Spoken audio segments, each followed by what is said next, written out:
Kali ini kita akan membahas tentang benua Atlantis di segmen berbagi misteri dunia. Karena memang sampai saat ini kota Atlantis masih menjadi misteri. Walaupun banyak para ilmuwan yang terus mencari tahu, akan tetapi belum mendapatkan kesimpulan yang tepat akan kota atau benua yang melegenda tersebut.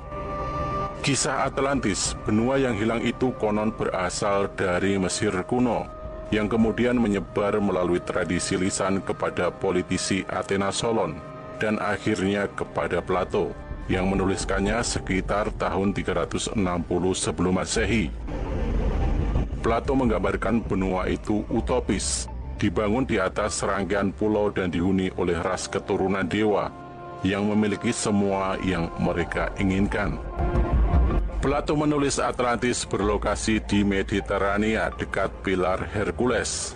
Tempat itu diduga berada di Selat Gibraltar. Namun kemudian muncul teori-teori lainnya terkait lokasi kota Atlantis ini. Teori yang pertama, Pulau Santorini Yunani.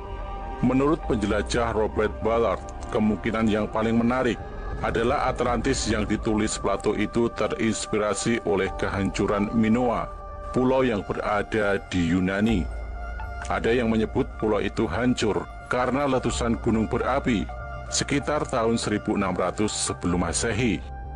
Minoa saat ini dikenal dengan nama Santorini, di mana di pulau itu juga ada gunung berapi yang masih aktif. Teori yang kedua adalah Pulau Spartel. Spartel berada di Selat Gibraltar antara Spanyol dan Maroko. Pulau ini musnah setelah bencana alam yang sangat besar. Pada tahun 2001, para peneliti dari Universitas Mediterania menemukan sebuah pulau tepat di tempat yang disinggung oleh Plato.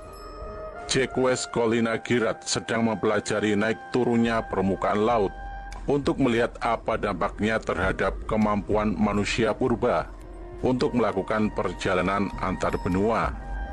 Ketika dia menemukan petak tanah yang dulunya adalah sebuah pulau yang disebut Spartel, para peneliti dari Institut Studi Kelautan Eropa menemukan bukan hanya naiknya permukaan laut yang menenggelamkan Pulau Spartel, tetapi gempa bumi dan tsunami terjadi pada waktu yang hampir bersamaan. Teori yang ketiga adalah Irlandia. Menurut Ulf Erlingsson dari Universitas Uppsala, Atlantis sebenarnya tidak tenggelam. Dia mengklaim Irlandia sangat cocok dengan deskripsi Plato tentang Atlantis. Selain ukuran yang pas, Irlandia juga memiliki tata letak yang tepat, pegunungan dan bukit di sekitar bagian luar, dan ruang datar yang luas di bagian dalam. Erlingsson berteori peradaban kuno yang ditulis Plato adalah peradaban yang sama yang meninggalkan megalit, Newgrange dan situs suci seperti Bukit Tara. Dia juga menghubungkan para penguasa Atlantis Plato dengan raja-raja kuno dari Irlandia. Teori keempat adalah Hellenic. Guy de Middleton dari Universitas Newcastle mengatakan, Hellenic pernah menjadi kota makmur yang terletak di semenanjung Peloponnese. Kemudian gempa bumi meluluhlantahkan kota itu, kemudian disusul oleh tsunami. Pada saat petugas penyelamat datang dari daerah terdekat, tidak ada satupun mayat yang ditemukan. Bencana tersebut terjadi pada tahun 373 sebelum Masehi. Sedangkan Plato hidup sekitar tahun 427 sebelum Masehi sampai 347 sebelum Masehi. Sehingga kemungkinan dia juga pernah mendengar soal kehancuran kota tersebut. Teori kelima di bawah Antartika. Pada tahun 1974, ilmuwan Italia Flavio Barbiero menulis sebuah buku tentang teori aneh berdasarkan studi peta Piri Reis pada abad ke-16. Studi tersebut pada tahun 1950-an sampai pada kesimpulan bahwa peta tersebut menggambarkan Antartika yang bebas es. Namun klaim itu tidak menyertakan bukti. Dan bagian peta Piri Reis itu bukan Antartika, tetapi Brasil. Teori yang keenam adalah Bolivia. Jim Allen, seorang kartografer Inggris, meyakini Atlantis ada di Bolivia. Dia mengutip kesamaan antara mitologi Yunani dan Bolivia. Dia juga meyakini bahwa frasa di seberang pilar Hercules sebenarnya mengacu pada Amerika Selatan. Dan teori yang ketujuh adalah kisah ulang teori Big Bang. Pada tahun 1998, peneliti Alan Alford menulis sebuah artikel di The Independent mengatakan bahwa kisah Plato tentang Atlantis bersumber dari mitologi Mesir kuno.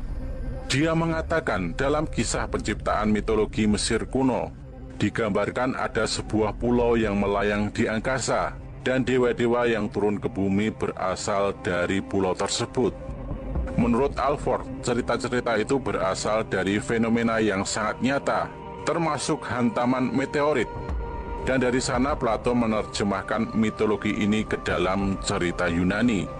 Atlantis terikat dengan mitologi Poseidon dan anak-anaknya, termasuk Atlas. Dia digambarkan secara harfiah memanggul dunia di pundaknya. Menurut Alford, kisah Atlantis sama sekali bukan tentang sebuah pulau di lautan, tetapi pulau di langit. Karena itulah menurutnya kisah kehancuran Atlantis adalah menceritakan kembali ledakan dahsyat atau yang kita kenal sebagai Big Bang. Di balik kisah itu terdapat satu rahasia kesederhanaan yang menakjubkan, yaitu bahwa meskipun Atlantis adalah surga yang hilang, itu bukanlah kota, pulau atau benua yang hilang, tetapi planet yang hilang dari zaman keemasan sebelumnya. Hilangnya Atlantis dimaksudkan untuk menandakan peristiwa yang sangat mendalam, bencana alam dari semua bencana alam yang mengganggu alam semesta pada permulaan waktu.